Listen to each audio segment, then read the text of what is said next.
바리새인들하고요, 헤롯 당원들하고 원래 친한 관계가 아닙니다.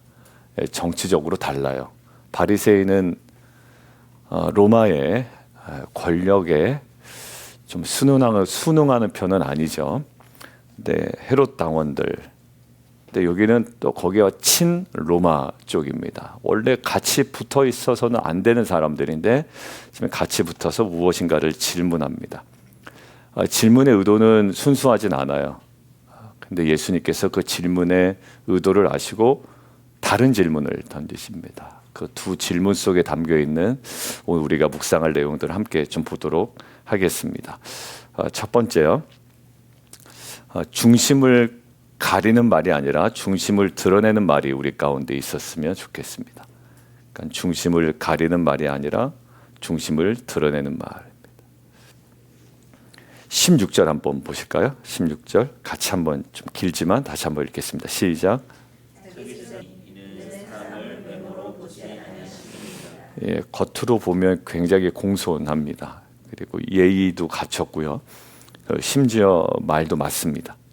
예수님은 참되시고 진리로 하나님의 도를 가르치시고 아무도 꺼리는 일이 없으십니다. 그리고 사람을 외모로 보지 않는 분입니다. 네, 그런데 여러분들 15절 본문을 한번 보세요. 15절. 바리새인들이 가서 어떻게 하면 예수를 말의 올무에 걸리게 할까 상의했습니다. 여기서 분위기, 진의가 드러나죠. 질문을 하러 왔지만 배우기 위해서, 깨닫기 위해서, 알고 싶어서 온 것 아닙니다. 말의 올무에 걸리게 하려는 것뿐이었습니다. 여러분들 결국 말로 잡으려는 것이었거든요. 그러니까 맞는 말을 하지만 마음은 전혀 다를 수가 있다는 겁니다. 그러니까 지금 이 바리새인들의 말은 중심을 가리는 말입니다. 중심을 드러내는 말이 아니라 중심을 가리는 말입니다. 아까 얘기했죠. 바리새인과 헤롯 당원들 함께 있을 분위기는 아닙니다. 원래 잘 어울리는 집단이 아니에요. 바리새인들은 로마 지배를 불편하게 여겼고 헤롯 왕과 그다음에 로마 체제에 대해서 굉장히 우호적인 입장이었습니다. 둘의 입장이 달라요. 결이 달라요. 생각이 완전 다릅니다. 근데 지금 함께 오는 이유는요. 예수님을 넘어뜨리는 일 앞에서는 그냥 마음이 딱 합해져 있는 겁니다. 진리가 불편한 사람들끼리는 서로의 정치적인 입장이 달라도 사실 그것으로 딱 한 군데로 모여집니다. 평소에는 서로가 다른 입장인데 그 비진리라는 공감대가 하나 딱 클릭이 되기 시작하면 거기에 모이기 시작합니다. 여러분들 질문 뒤에 숨은 마음을 보시죠. 17절, 18절 제가 읽겠습니다. 당신의 생각은 어떠한지 우리에게 좀 알려주십시오. 가이사에게 세금을 바치는 것이 옳습니까? 옳지 아니합니까? 그러니까 예수님께서 그들의 무엇을 아시죠? 악함을 아세요. 중심을 가리는 말로 아무리 다가와도 그 중심을 보셨다라는 것이고 그 중심에는 악함이 있었다라는 겁니다. 여러분들 주님은요, 아까 이야기한 대로 외모로 보지 않으세요. 그래서 표정보다 우리의 심장을 보십니다. 표정을 안 보시고 우리의 심장을 보시고 질문보다요 우리의 영적 상태를 보십니다. 인두세는 로마 황제에게 내리는 개인 세금이잖아요. 이것은 제국의 지배를 인정하는 세금이에요. 이 제국이 옳다라는 것들을 인정하는 세금입니다. 더 깊이 들어가면 경제적인 것뿐만 아니라 이것은 종교적 자존심의 문제였습니다. 어떤 자존심이냐면 만약 예수님이 세금을 내라고 하면 어떻게 될까요? 아, 저 사람은 로마 편이구나 라고 어느 쪽에서 싫어해요? 바리새인들이 좋아할 리는 없습니다. 반대로 내지 말라고 하면요, 당장 로마에 대한 반역을 일으키는 자로 선동하여 몰릴 수가 있습니다. 그러니까 이 질문은 정보를 묻는 질문이 아니었습니다. 의도가 전혀 그렇지 않았다라는 거예요. 보세요. 이 질문이 정말 알고 싶은 질문이었는가? 그렇지 않죠. 그러니까 중심을 그냥 가리는 말일 뿐이었습니다. 의사에게 진료받는데 자꾸 이상한 걸 물어봅니다. 의사한테. 근데 알고 보니까 자기가 네이버에서 구글에서 검색한 것 확인받으려고 하는 거예요. 그래서 이거는 해도 되겠지. 그러니까 자꾸 그쪽으로 끌어갑니다. 이거 해도 되는 쪽으로 끌어갑니다. 의사가 가만히 들어보니까 이 사람이 자꾸 나한테 궁금해서 물어보는 게 아니라 다 검색해가지고 와가지고 자기가 원하는 식생활, 어떤 생활 습관, 패턴 최대한 바꾸지 않고 좀 해보려는 어떤 그런 마음이 있죠. 그러니까 중심을 가리는 말입니다. 질문인데요. 여러분들 신앙적으로 어떤 것이 있냐면 중심을 가리는 질문들이 있습니다. 되게 신앙적으로 궁금해서 질문하는 줄 알았는데 알고 보니까 그게 아니었어요. 제가 여러 번 예를 들지만 하나님의 편재성에 대해서 이야기를 합니다. 하나님은 어디나 계십니다라는 거예요. 근데 그 어디나 계십니다라는 그 이야기를 나중에 어느 식으로 끌고 가냐면 그러니까 목사님 아무 데서나 예배 드려도 되죠. 교회 나올 필요 없죠. 이렇게 됩니다. 그러면 하나님의 편재성은 원래 그러려고 주어진 게 아니에요. 우리가 어느 곳에 가 있든지 간에 하나님은 우리와 함께 하신다. 그리고 어느 곳이 가 있든지 하나님 보고 계신다라는 거예요. 그러니까 그 하나님의 편재성, 어디나 계신다를 그냥 아무 데서나 예배 드려도 된다. 이거 강조하려고 하나님께서 우리에게 주신 건 아니죠. 물론 주일에 근무를 해야 되거나 피치 못하게 일정이 있으신 분들은 그곳에 가서 예배를 드려야 됩니다. 그러니까 예배는 드려야 되죠. 그럴 때 우리가 그 하나의 편재성 가운데 내가 지금 본교에서 예배는 못 드리지만 드릴 수 있어요.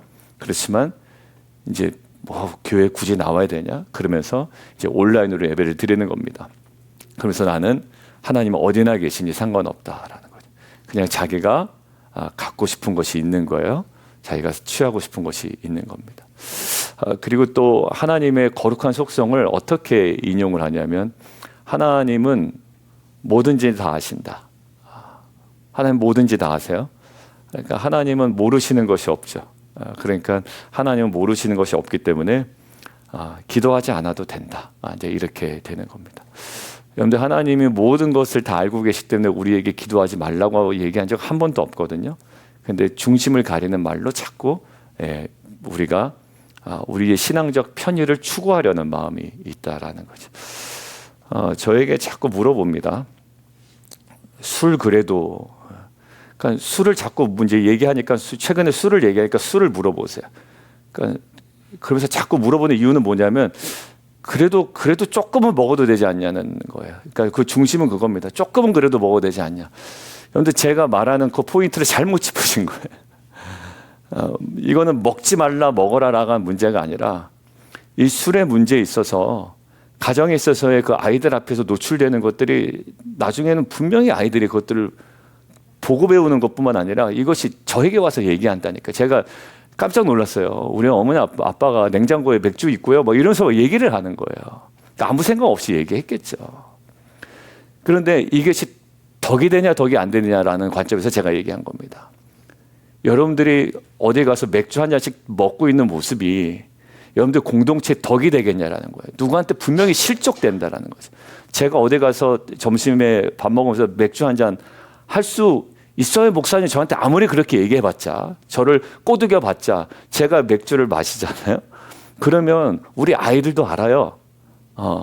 그러니까 저희는 집에서 아예 마시지 않기 때문에 제가 이 얘기를 하면 아빠 집에서 맥주 마시면서 설교 때 저 얘기한다. 분명히 이럴 거 아니에요. 그러니까 분명히 그것이 실족이 됩니다.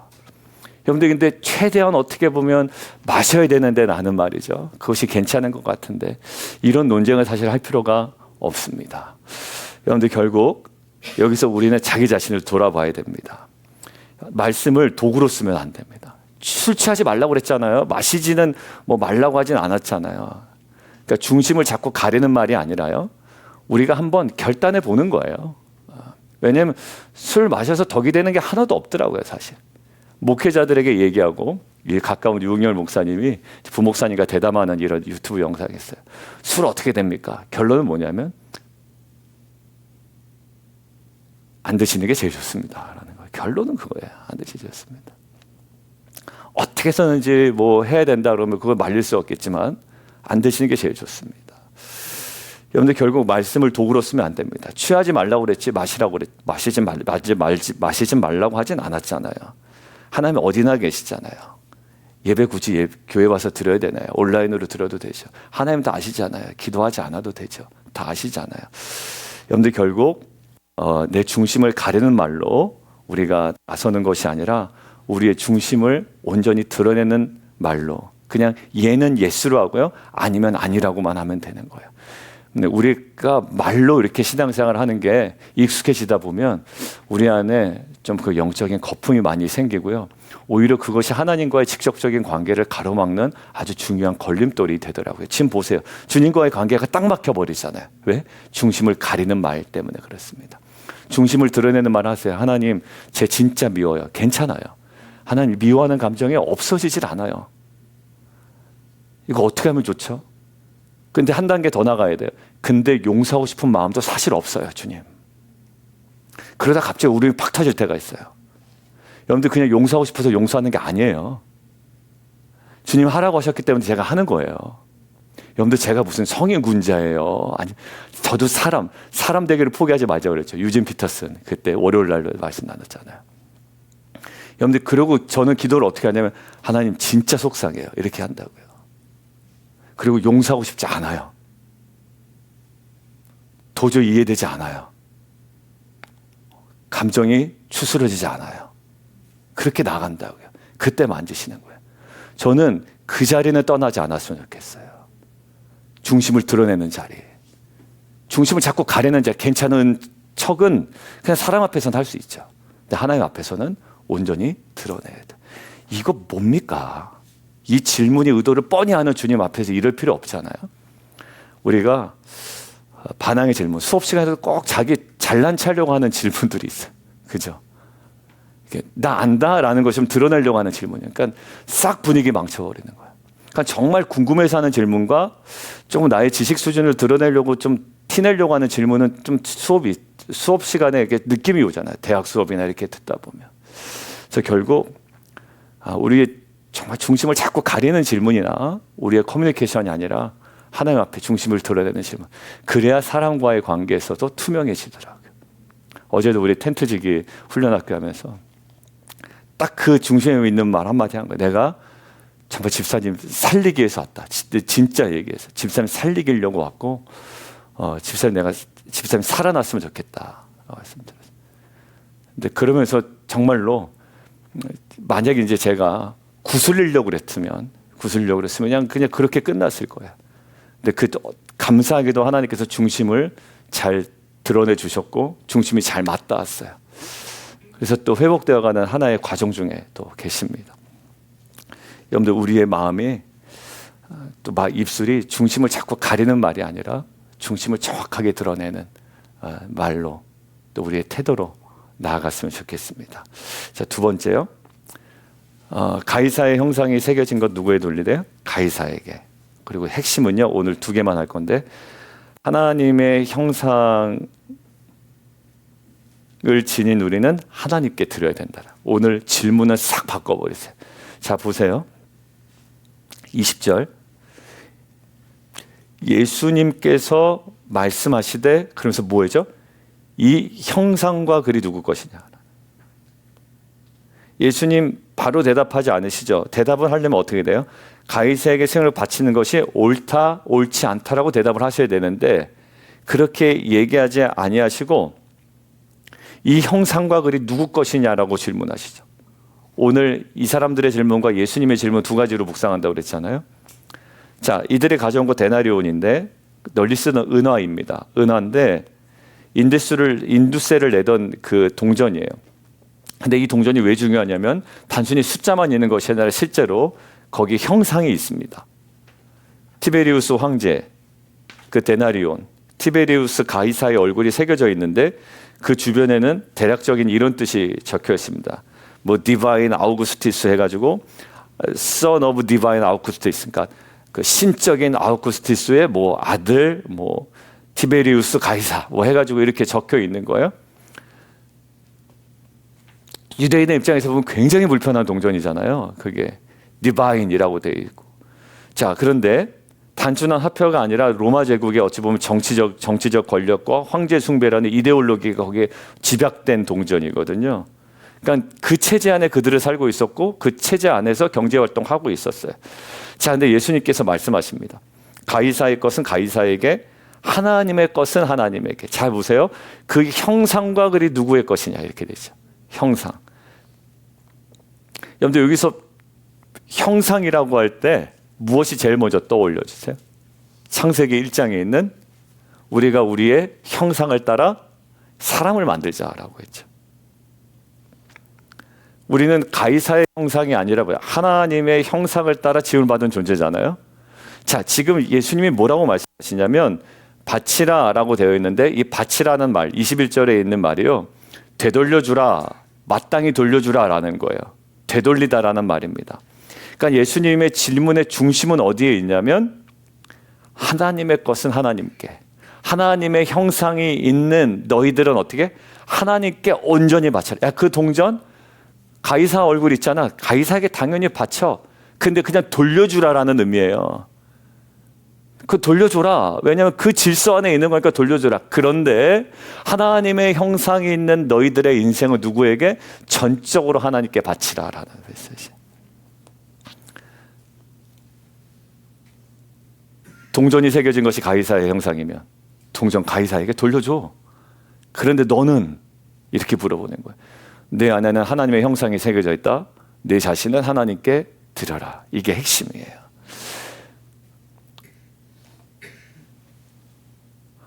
하나님은 우리의 인생 한 켠만 요구하시는 분이 아니다라는 생각이 들었습니다. 어제도 이제 오리엔테이션 겸 함께 이제 나누는데 하나님께서 우리를 그렇게 부르셨구나라는 것들을 제가 준비하면서 또 어제 이제 첫 시간이니까 저도 긴장을 하잖아요. 하나하나 준비된 것만 이야기하려고 되게 애를 썼어요. 좀 딱딱하게 들려질 수는 있는데 아무튼 그 우리에게 주어진 그 부르심이 그냥 한 켠의 문제가 아니라 한 세대의 문제가 아니더라고요. 계속 이어지는 거예요. 그러니까 이것들을 바라볼 수 있는 안목이 열려야 정말 진정한 텐트지기 목자의 심정을 갖는 거죠. 거기에 핵심은 이겁니다. 우리를 부르셨고 우리 안에 하나님의 형상이 있으며 그 형상대로 지음받은 우리고 그렇게 해서 하나님의 그 영광이 우리 가운데 있죠. 그 영광스러운 우리는 찾아가는 자이고 알아가는 자이고 또 그 영광들을 우리는 걸어가는 자들이죠. 우리는 영광 따라 가잖아요. 누가 나를 불러주며 가잖아요. 왜? 영광스러운 자리이기 때문에 그렇습니다. 여러분들 누가 저를 한국에 이번에 이제 그 7월에 가니까 저희 매형이 이제 그 아프리카에 선교를 다녀오세요. 마침 선교 다니는 일정이 앞에 안 계시더라고. 제가 가는 일정에 그 선교를 많이 하고 계시거든요. 거기 이제 어떤 장로님이 정말 그 재정적으로 정말 잘 섬겨 주시는 분이 계시대요. 그래서 그 선교를 참 걱정 없이 하신다고 그러더라고요. 그때 한번 가서 봤더니 이번에 아프리카에 이제 신학교 졸업식이 있어서 가신대요. 근데 그 갔다 오셔서 뭐 며칠 날 주일 오후 예배 때 이제 설교를 부탁한다고 누나톡에서 연락이 왔어요. 그러니까 저희가 어떻게 해요? 영광스럽죠. 그 강병교회의 어떤 그 주일 오후 예배 설교. 여러분들 그 영광 따라가는 겁니다. 근데 제일 중요한 영광이요. 하나님의 형상이라는 우리의 본질적인 영광이 있고요. 몸에 하나님의 형상이라는 영광, 그리고 하나님께서 부르셨다는 그 영광이 있습니다. 여러분들 결국 우리의 어떤 실체를 딱 드러내시고 본질적인 부분을 얘기하시는데 하나님의 것은 하나님께 드려라. 하나님의 형상이 있는 너의 삶은 온전히 드려라. 여러분들 그 엘리야 시대 갈멜산 사건 기억나시죠? 그러니까 제가 어제 이거 말씀 정리하다가 제 마음에 딱 그런 마음이 들었어요. 너 하나님의 형상 아니냐? 그렇죠? 복사되기 이전에 온전히 한번 들여봐라라는 거예요. 그래서 떠올랐던 게 갈멜산이에요. 갈멜산에서 엘리야가 뭐라고 그럽니까? 엘리야가 너희가 어느 때까지 둘 사이에서 뭐하냐? 머뭇거리려느냐. 그러니까 우리의 인생은요, 그러다가 끝나는 경우가 많을 것 같아요. 그러니까 머뭇거리는 거예요. 할까 말까? 완전히 드릴까? 조금 드릴까라는 거예요. 근데 오늘 뭐 얘기합니까? 하나님의 형상이잖아. 부름 받았잖아요. 드려라라는 거예요. 세금 얘기하다가요, 완전과 헌신과 충성의 모습으로 우리를 끌어가시는 거예요. 여러분들 결국 이스라엘 백성의 문제가 항상 어디였게요? 하나님을 완전히 버리지 않았습니다. 이스라엘 문제는요, 항상 애매한 상태로 있었다라는 거예요. 하나님도 조금, 바알도 조금. 이중충성이죠. 나눠진 마음이에요. 겉으로는 둘 다 섬기는 것 같아요. 두 마리 토끼를 쫓아가는 것 같지만 사실 한 마리도 다 낚지 못하는 애매한 모습이었습니다. 여러분들 결국 하나님께 온전히 돌리지 않은 마음은요, 불편해요. 저도 불편하더라고요. 제가 제일 불편할 때가 누군가 저를 막대할 때가 아니라요, 제가 하나님께 온전히 제사를 드리지 못할 때, 그때가 이제 제가 제일 불편한 상태, 내면적으로. 왜냐하면 저는 하나님의 형상대로 지음받은 자이기 때문에 그것이 불편해야 당연한 것이고, 근데 내가 불편한 채로 살아갈 것인가, 계속 내가 이제 원하시는 대로 드릴 것인가라는 이 싸움을 우리가 계속하고 있는 거죠.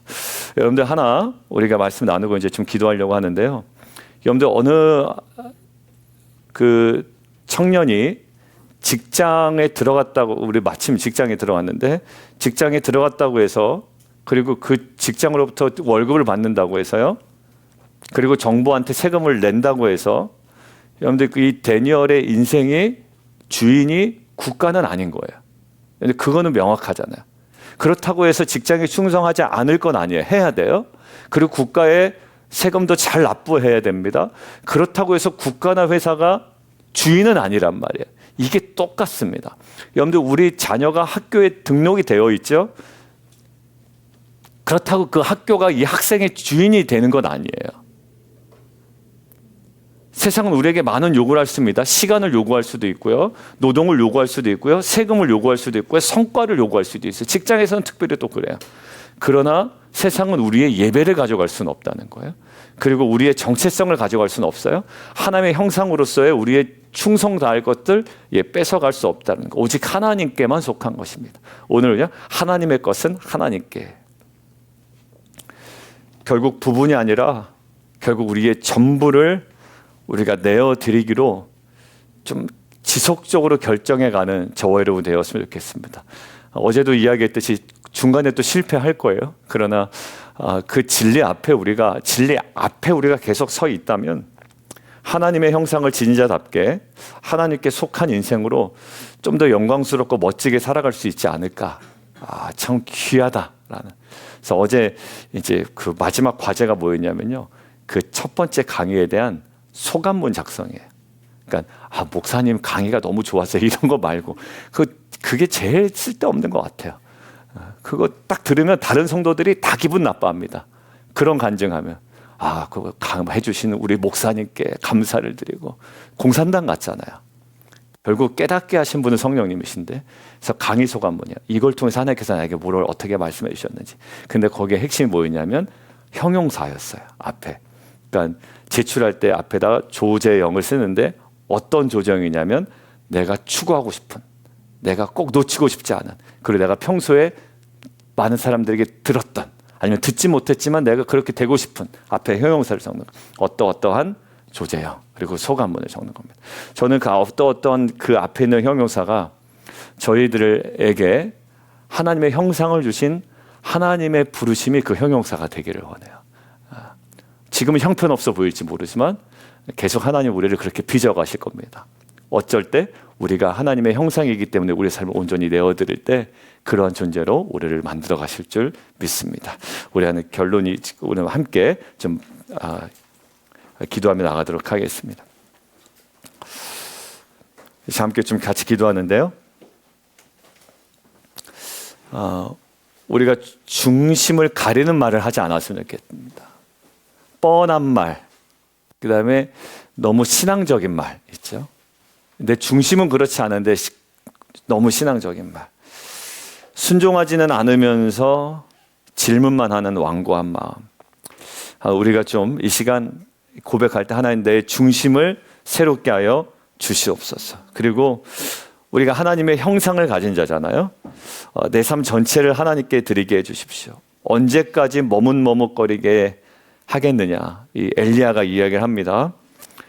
우리의 시간도 또 물질도, 여러분들 시간에 약한 사람이 있고요, 또 물질에 약한 사람이 있어요. 또 자기의 재능을, 또 내 가정, 또 우리의 자녀, 각자마다 약함이 있습니다. 근데 우리가 다시 한번 하나님의 것임을 고백했으면 좋겠어요. 그래서 하나님, 저는 주님의 것입니다. 네, 그 주님의 형상입니다.